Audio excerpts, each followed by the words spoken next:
सर्वोत्तमं देवीं सरस्वतीं व्यासं ततो जयमुदीरयेत्। नर्मदापुरं सुविख्यातं रेवाया दक्षिणे तटे सेवाश्रमे सुराजिता देवी नर्मदायै नमो नमः। प्रिय सज्जनों, आज का प्रसंग कल के प्रसंग से जोड़ते हुए आज हम आगे बढ़ते हैं। पुरूरवा और उर्वशी की प्रेम कथा आपको सुनाई। पुरूरवा के 6 पुत्र हुए, उनमें एक गाधी नाम का जो पुत्र था, उस वंश में एक गाधी नाम का हुआ। लगभग पुरूरवा के 6-7 पीढ़ी के बाद में, बल्कि आप 8-10 पीढ़ी मान सकते हैं, बहुत सारे राजाओं के नाम हैं। उसके बाद में गाधी नाम के एक राजा हुए। उनकी एक ही पुत्री थी, उसका नाम था सत्यवती। आज उस सत्यवती की कथा हम सुनाते हैं और इसके माध्यम से आगे इस प्रकार से जमदग्नि ऋषि का जन्म होता है और उसके बाद में क्रम से हम आपको जमदग्नि के पुत्र परशुराम उनकी कथा सुनाएंगे और इस प्रकार से कथा का प्रवाह आगे बढ़ेगा।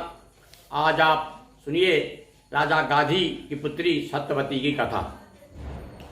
नृपति पुरूरवा उर्वशी से हुई 6 संतान, इसी वंश में गाधी को राजा हुआ महान।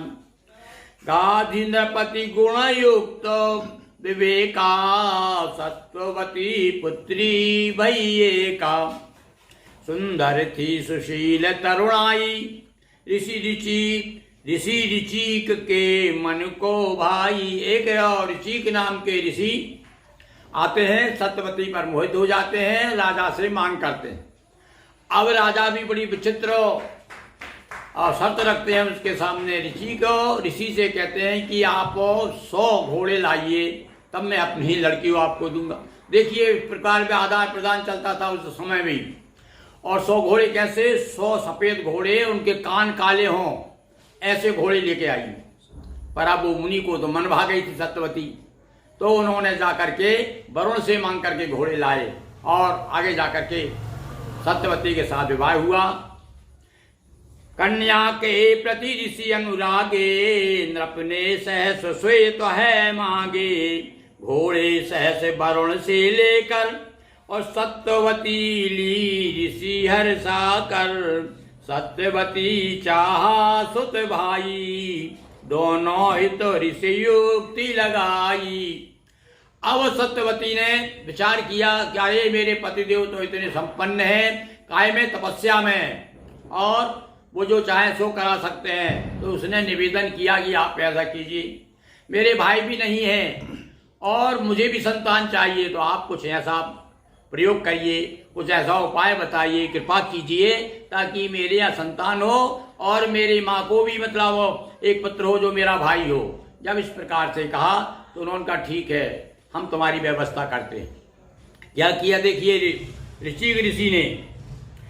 माँ बेटी हित अभिमंत्रित कर, निर्मित चरु किए 2 सुंदर। 2 चरु तैयार किए, 2 लोटे तैयार किए और आमंत्रित जल से आमंत्रित करके, और एक में इस प्रकार से कि भाई राजा गाधी राजा का पुत्र हो तो वो क्षत्रिय हो, और मैं तो ऋषि हूं तो मेरा पुत्र ब्रह्मवेता हो। इस प्रकार से दोनों आमंत्रित करके दोनों चरु रख दी और बता दिया कि ये तुम्हारी मम्मी को दे देना, ये तुम पीना।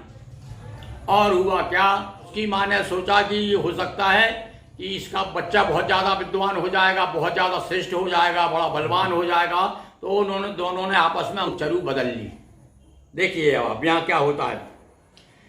पर दोनों की अदला बदली, पर दोनों ने कर ली क्या? अदला बदली, चरु बदल दोनों ने पी ली। दोनों ने चरु जो एक दूसरे की चरु दी थी, ऋषि ने दी थी अपनी पत्नी को, ये आप अपनी माँ को देना, ये तुम पीना, पर दोनों ने बदल के पी ली। अब उससे पर क्या हुआ कि ऋषि स्वरूप सुत माने पाया और ऋषि ग्रह सुत जमदग्नि आया। आओ जब पता चला उनको विरोधी जो है अलग अलग पी ली है, तो बहुत उनको बड़ा दुख हुआ। अरे बहुत पछताए, कहना अरे मूर्ख तूने क्या किया, सब गड़बड़ कर दिया।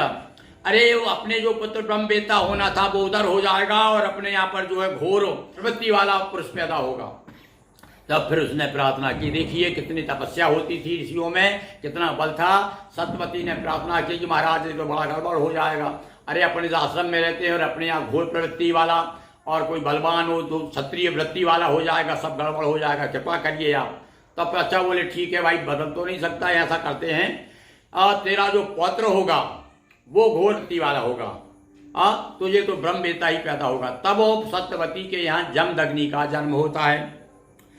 सत्यवती जब स्तुति कीनी, ऋषि तब कृपा दृष्टि कर दीनी। कहने लगे ऋषि जब जाना, घोर प्रकृति होगी संताना। ये तो बता दिया ऋषि ने, कह दिया कि भाई प्रकृति घोर प्रकृति वाला होगा अब तुमको। उसकी प्रकृति, उसका स्वभाव जो है अच्छा स्वभाव नहीं रहेगा, मतलब ऋषि के अनुकूल नहीं होगा। तो सत्यवती जब स्तुति कीनी, ऋषि तब कृपा दृष्टि कर दीनी। पुत्रो नहीं पर पौत्र तुम्हारा।